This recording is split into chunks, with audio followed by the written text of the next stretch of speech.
अरे बहू, ला टीवी का रिमोट मुझे दे। तू कब से टीवी देख रही है? कपिल शर्मा शो का टाइम हो गया है। अरे जरा रुकिए माँ जी, अभी अभी तो मेरा सीरियल शुरू हुआ है। एक काम करिए, आप कपिल शर्मा को अपनी सहेली मीना आंटी के यहाँ जाके देख लीजिए। अरे तू खुद क्यों नहीं चली जाती अपनी उस नकचड़ी सहेली कमला के यहाँ? है बड़ी आई मुझे भेजने वाली। सीमा गुस्से से जवाब देती है, मुझे भी कोई शौक नहीं है आपके साथ बैठकर टीवी देखने का। फिर सीमा अपनी सहेली कमला के घर चली जाती है। अरे क्या बात है सीमा, अचानक इतनी रात को मेरे घर आना कैसे हुआ? अरे क्या बताऊं तुझे, मेरी सास के मारे तो घर पर टीवी देखना तक मुश्किल हो गया है, इसीलिए मैं तेरे घर पे आ गई हूँ टीवी देखने। अरे तू अपनी सास से इतना डरती क्यों है? अभी अभी तो तेरी शादी हुई है। अगर अभी से तू नरम पड़ गई तो तेरी सास तुझे घर की नौकरानी बनाकर रख देगी। तो बिल्कुल ठीक कहती है कमला, मेरी सास कुछ जरूरत से ज्यादा ही मेरा फायदा उठाती है। घर का सारा काम मुझे अकेली को करना पड़ता है। तो चिंता मत कर, बहुत आसान तरीका है। बस कल से तेरी सास तुझे जो भी काम बताए तू उसे करने से साफ मना कर दे। देख लेना, धीरे धीरे तेरी सास लाइन पर आ जाएगी।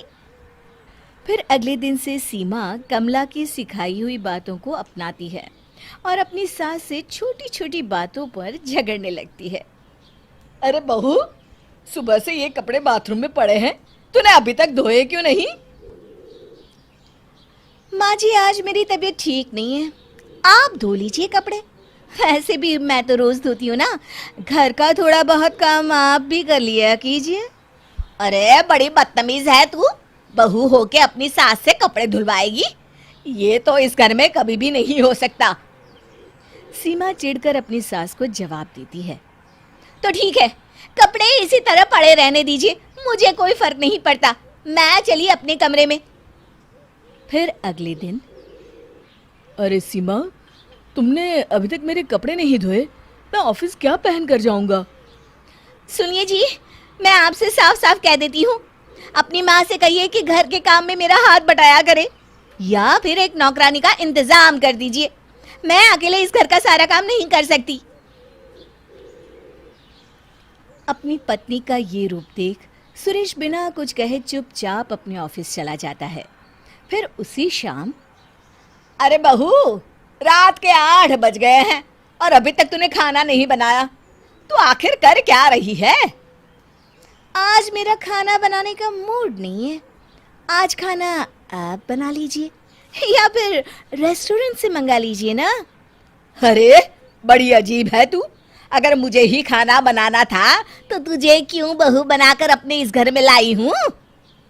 बस बहुत हो गया माँ जी, आप भी कभी कभी अपने हाथ पैर चला लिया कीजिए। सारा दिन बस यहाँ वहाँ टाइम पास करती रहती हैं। हे भगवान, वो कौन सी मनहूस घड़ी थी जब मैं इसे अपनी बहू बनाकर इस घर में लाई थी। अरे माँ जी, किस्मत तो मेरी फूट गई है जो मुझे आप जैसी सास मिली है। फिर दोनों एक दूसरे से नाराज होकर अपने अपने कमरे में चली जाती है। थोड़ी देर के बाद सुरेश और उसके पिताजी दफ्तर से घर लौटते हैं। आज घर में खाना नहीं बना है, ये देखकर सुरेश अपने पिताजी से कहता है। पिताजी, अब पानी सर के ऊपर निकल चुका है, इन दोनों की सुलह कराने के लिए हमें ही कुछ करना पड़ेगा। सुरेश के पिताजी सुरेश से सहमति जताते हुए कहते हैं। तुम बिल्कुल ठीक कहते हो बेटा, मेरे पास एक बढ़िया उपाय है। फिर अगले दिन सुरेश का बेटा राजू अपनी माँ सीमा के पास जाता है। मामा देखो देखो, दादी ने आपके लिए क्या भेजा है। राजू सीमा को एक छोटा सा बॉक्स देता है। सीमा बॉक्स खोलकर देखती है तो उसके अंदर एक सोने का हार था। ये देखकर सीमा की आंखें फटी की फटी रह जाती है। माँ जी ने ये हार मेरे लिए भेजा है। हाँ माँ, दादी अपनी पड़ोस की सहेली से कह रही थी कि मेरी बहू बहुत अच्छी है, मेरा बहुत ध्यान रखती है, घर का सारा काम अकेले संभाल लेती है। अच्छा माँ, अब मैं खेलने जा रहा हूँ। फिर राजू वहां से चला जाता है। थोड़ी देर के बाद राजू भागता हुआ अपनी दादी के कमरे में जाता है। दादी दादी, देखिए माँ ने आपके लिए क्या भेजा है। राजू अपनी दादी को एक थैला देता है। सीमा की सास थैले के अंदर सुंदर सी साड़ी देखकर कहती है, अरे इतनी सुंदर साड़ी बहू मेरे लिए लेकर आई है। हाँ दादी, माँ तो अपनी सहेली कमला से कह रही थी मेरी सास बहुत अच्छी है, मेरा बहुत ख्याल रखती है। अच्छा दादी, अब मैं खेलने जा रहा हूँ।